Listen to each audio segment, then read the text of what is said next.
Hi കൂട്ടുകാരെ, ഇന്ന് നമ്മൾ ചെയ്യാൻ പോകുന്നത് ദിശ പഠനമികവ് രേഖ 6ാം ക്ലാസ്സിലെ സാമൂഹ്യശാസ്ത്രമാണ്. ഈ വീഡിയോയിൽ മലയാളം മീഡിയമാണ് 6ാം ക്ലാസ്സിലെ സാമൂഹ്യശാസ്ത്രം. ഈ വീഡിയോയിൽ എല്ലാ ആക്ടിവിറ്റിയും ഉൾപ്പെടുത്തിയിട്ടുണ്ട്. അപ്പോൾ നമുക്ക് നേരെ വീഡിയോയിലേക്ക് കടക്കാം. ആദ്യത്തെ ആക്ടിവിറ്റി എന്ന് പറയുന്നത് മധ്യകാല ഇന്ത്യ ചരിത്രത്തിൽ ഡൽഹി ആയിരുന്നല്ലോ പ്രധാന അധികാര കേന്ദ്രം. നിരവധി രാജവംശങ്ങളുടെ വളർച്ചയ്ക്കും തളർച്ചയ്ക്കും സാക്ഷിയായ നഗരമാണ് ഡൽഹി.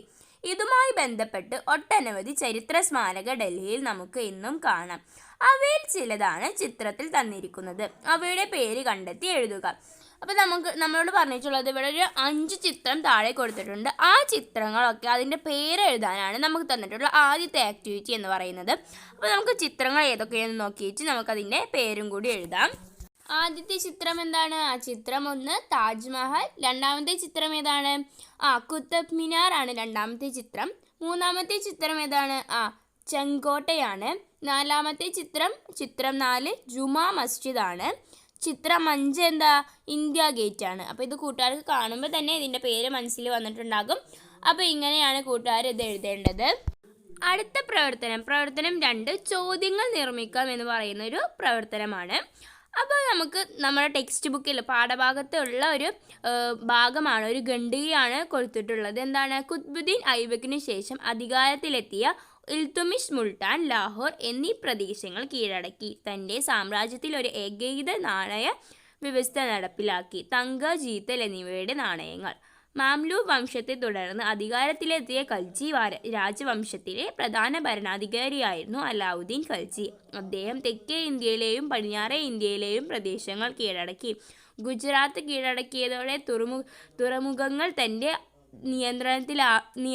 നിയന്ത്രണത്തിലാക്കുകയും ഈ തുറമുഖങ്ങൾ വഴി ഇറാഖിൽ നിന്ന് മികച്ച ഇനം കുതിരകളെ ഇറക്കുമതി ചെയ്യുകയും ചെയ്തു. ഇങ്ങനെ ശക്തമായ സൈന്യത്തിൻ്റെ സഹായത്തോടെ തൻ്റെ സാമ്രാജ്യം വിപുലീകരിച്ചു.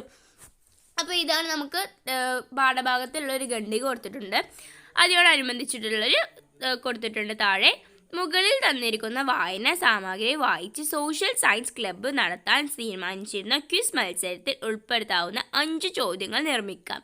ഉദാഹരണം: ഏത് രാജവംശത്തെ തുടർന്നാണ് ഖിൽജി രാജവംശ ഭരണം തുടങ്ങിയത്? അപ്പോൾ ആ പാരഗ്രാഫ്, ആ ഖണ്ഡിക വായിച്ചിട്ട് അതിൽ നിന്ന് നമ്മളോട് 5 ചോദ്യങ്ങൾ നിർമ്മിക്കാനാണ് പറഞ്ഞിട്ടുള്ള പ്രവർത്തനം എന്ന് പറയുന്നത്. ഉദാഹരണമായിട്ട് ഒരെണ്ണം കൊടുത്തിട്ടുണ്ട്. അപ്പോൾ അതുപോലെ നമുക്ക് ഒരു 5 എണ്ണം നിർമ്മിച്ച് നോക്കാം. അപ്പോൾ കുറച്ച് ചോദ്യങ്ങൾ ഞാൻ ഇവിടെ കൊടുത്തിട്ടുണ്ട്. ഏതൊക്കെയാണ്? കുത്ബുദ്ദീൻ ഐബക്കിന് ശേഷം അധികാരത്തിലെത്തിയത് ആര്? അപ്പോൾ നമുക്ക് ആ ഖണ്ഡികയിൽ നിന്ന് അങ്ങനത്തെ ഒരു ചോദ്യം ഉണ്ടാക്കാം. അടുത്തത് ഇൽത്തുമിഷ് അവതരിപ്പിച്ച നാണയങ്ങളുടെ പേരെഴുതുക. മാംലൂക്ക് വംശത്തെ തുടർന്ന് അധികാരത്തിലെത്തിയ വംശമേത്? ഖൽജി രാജവംശത്തിലെ പ്രധാന ഭരണാധികാരിയായിരുന്നു ആര്?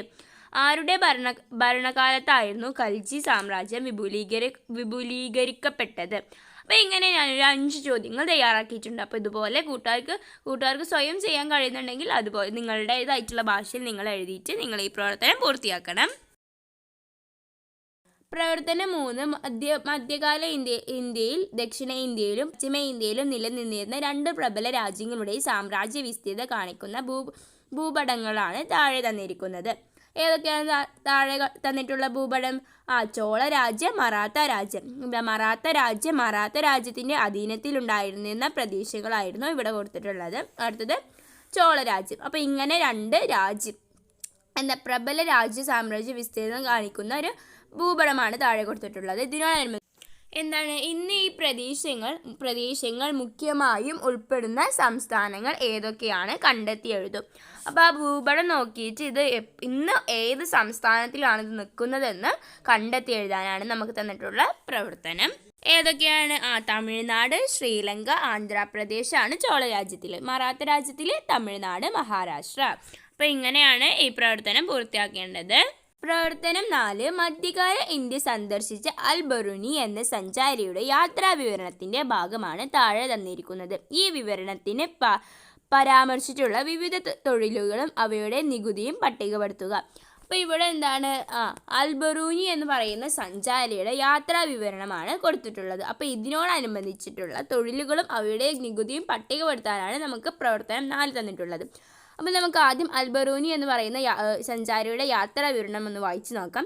ധാന്യങ്ങൾ കൃഷി ചെയ്യുന്നതിനും കന്നുകാലികളെ മേയ്ക്കുന്നതിനും ഭൂമിക്കരവും മേച്ചിൽക്കരവും കൊടുക്കണം. ഇതുപോലെ തന്നെ കച്ചവട വരുമാനങ്ങളിൽ നിന്ന് നികുതി അടയ്ക്കണം. വരുമാനത്തിന്റെ 1/6 ഭാഗം നാടിന്റെ സംരക്ഷണത്തിനായി ഉപയോഗിക്കേണ്ടതാണ്.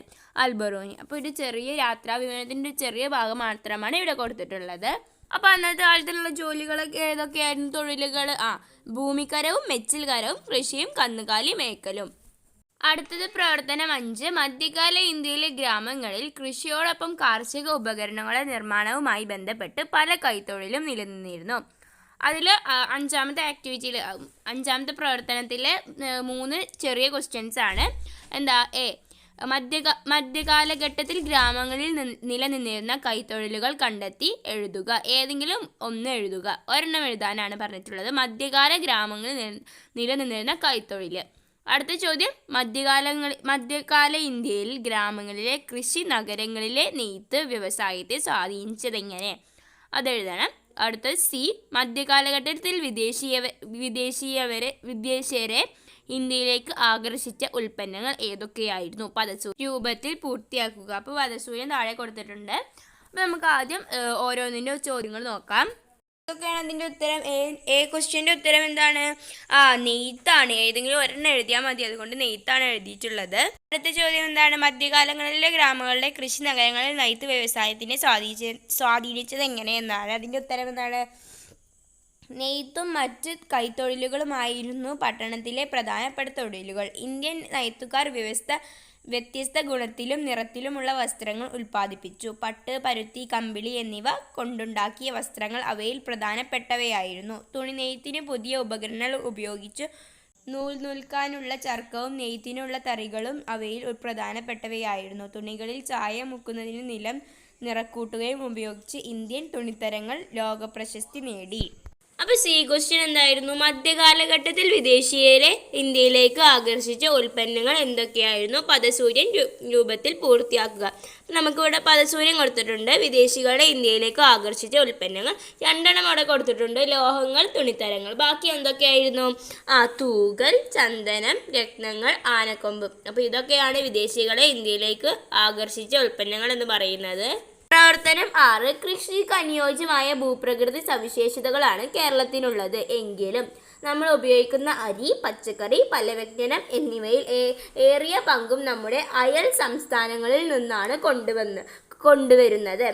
അപ്പോൾ നമുക്കിതിൽ 6ാമത്തെ പ്രവർത്തനത്തിൽ എയും ബിയും ചോദ്യങ്ങളുണ്ട്. അപ്പോൾ ഈ ചോദ്യം എന്താണ്? നമ്മുടെ നാട്ടിൽ കൃഷി ചെയ്യുന്ന സാധനങ്ങൾ, അന്യ സംസ്ഥാനങ്ങളിൽ നിന്ന് കൊണ്ടുവരുന്ന സാധനങ്ങൾ എന്നിവ ഏതൊക്കെയാണ്? കണ്ടെത്തി പട്ടികപ്പെടുത്തുക. നാട്ടിൽ കൃഷി ചെയ്യുന്ന സാധനങ്ങൾ, അന്യ സംസ്ഥാനങ്ങളിൽ നിന്ന് കൊണ്ടുവരുന്ന സാധനങ്ങൾ എന്ന് പട്ടിക കൊടുത്തിട്ടുണ്ട്. അത് പൂർത്തിയാക്കാനാണ് നമുക്ക് തന്നിട്ടുള്ള ആദ്യത്തെ എ ചോദ്യം എന്ന് പറയുന്നത്. നമ്മുടെ നാട്ടിൽ കൃഷി ചെയ്യുന്ന സാധനങ്ങൾ ഏതൊക്കെയാണ്?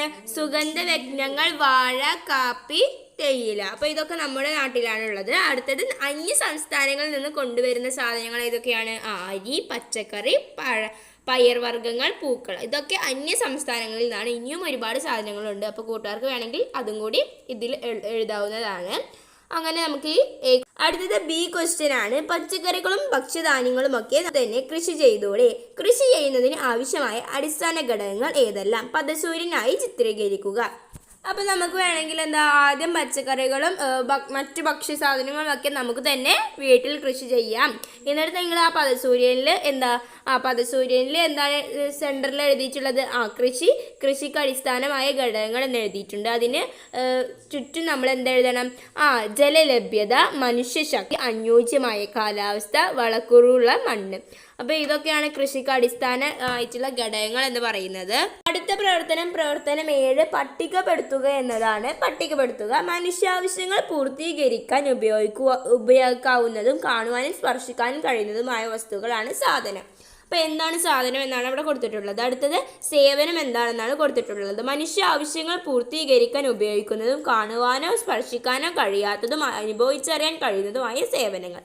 ഇനി അതിനോടനുബന്ധിച്ചിട്ടുള്ളതാണ് മുകളിൽ തന്നിരിക്കുന്ന വായനാ സാമഗ്രികൾ വായിച്ചതിനു ശേഷം നിത്യജീവിതത്തിൽ നാം ഉപയോഗിക്കുന്ന സാധനങ്ങളും സേവനങ്ങളും പട്ടികപ്പെടുത്തുക.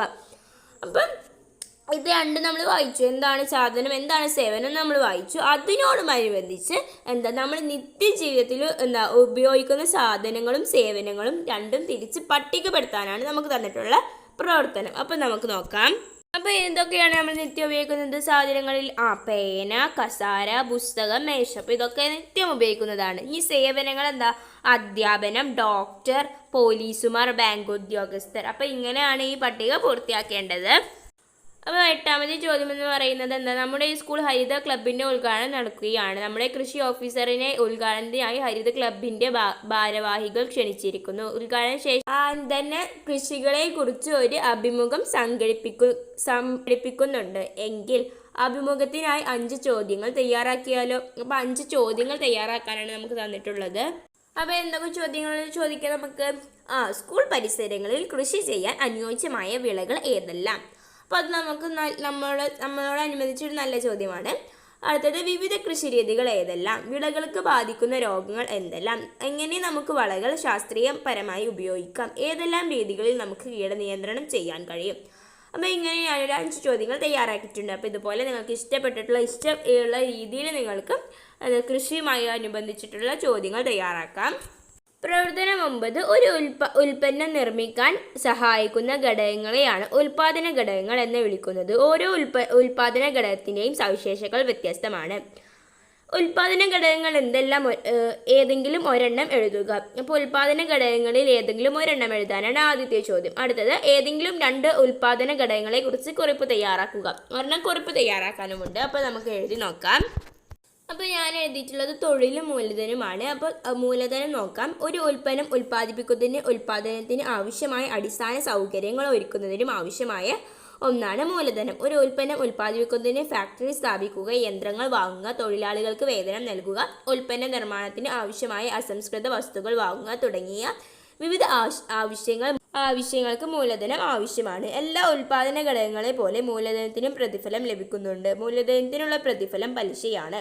അപ്പോൾ അതാണ് ഞാൻ എഴുതിയിട്ടുള്ള മൂലധനത്തെ കുറിച്ചിട്ട്. അടുത്തത് തൊഴിലിനെ കുറിച്ചിട്ടാണ് ഞാൻ ഒരു കുറിപ്പ് എഴുതുന്നത്. ഏതൊരു ഉൽപ്പന്നത്തിൻ്റെയും ഉൽപ്പാദനത്തിൽ സജീവമായി പ്രവർത്തിക്കുന്ന ഒരു ഘടകമാണ് തൊഴിൽ. തൊഴിലാളികൾ അവരുടെ അധ്വാനശേഷിയാണ് ഉൽപ്പാദനത്തിനായി ഉപയോഗിക്കുന്നത്. തൊഴിലാളി നൽകുന്ന അധ്വാനശേഷിയുള്ള പ്രതിഫലമാണ് കൂലി. ഇത് മിക്കപ്പോഴും പണമായാണ് ലഭിക്കുന്നത്. പണത്തിന് പകരം സാധനങ്ങൾ ലഭിക്കുന്ന സന്ദർഭങ്ങളും ഉണ്ടാകും. ഉദാഹരണമായി ചിലപ്പോൾ തെങ്ങുകയറ്റക്കാരന് പ്രതിഫലമായി തേങ്ങ നൽകാറുണ്ട്. അപ്പോൾ ഇതാണ് ഞാൻ എഴുതിയിട്ടുള്ള തൊഴിലും മൂലധനത്തെ കുറിച്ചിട്ടൊരു കുറിപ്പ്.